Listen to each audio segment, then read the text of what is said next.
الحمد لله الصلاة والسلام على رسول الله صلى الله عليه وسلم. ما بعد السلام عليكم ورحمة الله وبركاته. أبليون كي يا برتوتا برن كيستي برامجوني ستر مكتبي رجيرو بكلمة تكون نجرا أساسية في غير أساسية يكو كويندوزي وجندوفو كون أمو كان aga hajati yate itti gadi buufadhe jechuudha. Kunniin kan isin badee kanatti arguutti jirtanii jechuudha. Kanatti ammoo aansineetiin gara nuti deemnu kanneen asirraa agarsiisa salatul mahzuufaa kun waan akka ta'eetiin ilaallee jirra jechuudha. Loohata tahakkumin inshaallah barnoota keenya kan fuulduratti ilaalle jechuudha. Amma ammoo jala kana gadi buufnee barnoonni keenya kan ammaa jala kana jira jechuudha. Amma asirraa jalqabna gara harka mirgaa kanarraa kuni maqaan isaa afaan ingiliffatti start jedhama. Bakka jalqabaa jechuudha. Yoo bakka jalqabaa kana tuyne windoozii kana bakka jalqabaa kana akka durii taate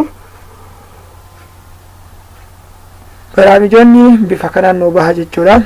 Kanneen isin sharraa jechuudha. Amma walatti kuni bakki kuni yoo achirratti dhoofne waa sadiitu baha. Sukuuni kan jedhu kompiitara dhaamsu garuu dalagaa osuma itti jiru waan tokko fakkeenya bantanii kaatanii osoo fuula isin hirjiftan sukuun yoo katoo itan taate achitaman cim jedha.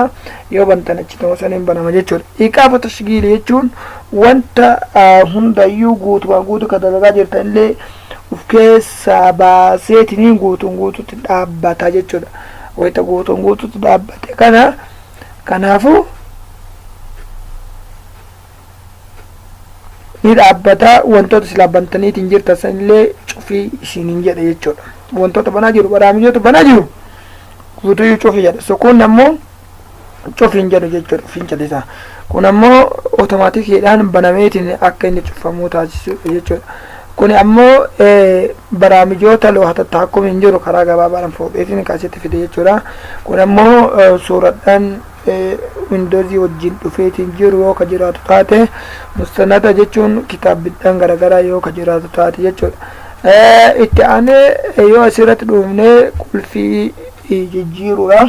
Kun ammoo qollofuudha. Kun ammoo kompiitara kana gurfaa bakka lamatti baasaniitiin nama hedduudha yoo ka katabamu taate nama hedduudha yoo ka qabaatan taate gara tokko anama ka isaa keessaa baheetiniin kiyya seenuudhaaf asuma tokko jechuudha. Kun ammoo barnoota fuulduratti barannu jechuudha. Ka qulfiidha osoo ammoo kompiitara kanarratti waa hedduu barnaamijota hedduu waan hedduu babbaneetiin kalaalaa jiraadhu taate namni diingatanatti dhufeetiin jedhe qulfii tana tuqa jechuudha. Qulfii tana tuqeetiin tidhiisa yoo dhufu akkanatti ilaala jechuudha namni suni. Yoo biraa deemillee akkanatti biraa deema jechuudha. Maaliif jennaan wanni nu hojjedhaa jiru sun bakkuma nu hojjedhaa jiru haa taattu. Wayitti deebii bakkuma jirurraa itti haa deebi'uudhaaf jechuudha. Namni yoo dhufe ammoo banuu hin danda'u kun qulfii gaafata jechuudha. Anammoo basmaadhaan banuutti jira beeka. Yoo basmaanaa fudhateen ammoo kun fudhatee jira jechuudha. Argitanii isinii galee jira jechuudha. Amma kompiitara karaa itti cufanii karaa lama tokkoffaa bakkuma duraan bananii saniin harka irra kaa'anii haginni cufatutti jim jedhutti cufan jechuudha. Karaa tokko karaa lammaffaa kunoo ka amma asitti isin agarsiisee kunoo akkanatti bakka kanaan cufan jechuudha. Karaan sadaffaan ammoo altii fi F4 gadi tuqaniitiin jedhanii bifa kanaan cufaa osoma waafiqa ta'ee ni cufamaa jechuudha. Argitanii isinii galee jira. Inni biraadha karaa kompiitaraa akka tasaa ta'ee wayitti namni namatti dhufe qollofuuti. Karaa meeqaan qollofamaa akka jedha. Karaa lamaan qollofamaa. Isaanis windoozii kiiboordii irraa tuqanii qubee laayoo ka tuqan taate ni qollofama jechuudha. Karaa lammaffaa immoo qaa'imata dhibdaa dhaqanii jecha maqaa malafaa bira wayita dhaqanii qulfii irra kaayan ni qollofamaa jechuudha.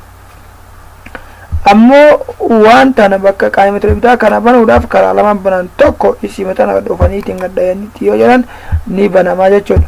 Lammaffaa altii bira jechi suuraa akkanaa kana qabu kiiboordii irraa ilaaltaniiti yoo katuutan taate ni banamaa jechuudha. Kunoo amma banamee jira jechuudha. Barnoonni keenya kan boriidha inshaallah yoo rabbiin jedhe qaa'imatul ibdaa barnaamijonni qaa'imatul ibdaa akkamitti wajjin taana kan jedhu barnoota keenya ka fuulduratti dhufu. Assalaamu alaikum. ورحمة الله وبركاته.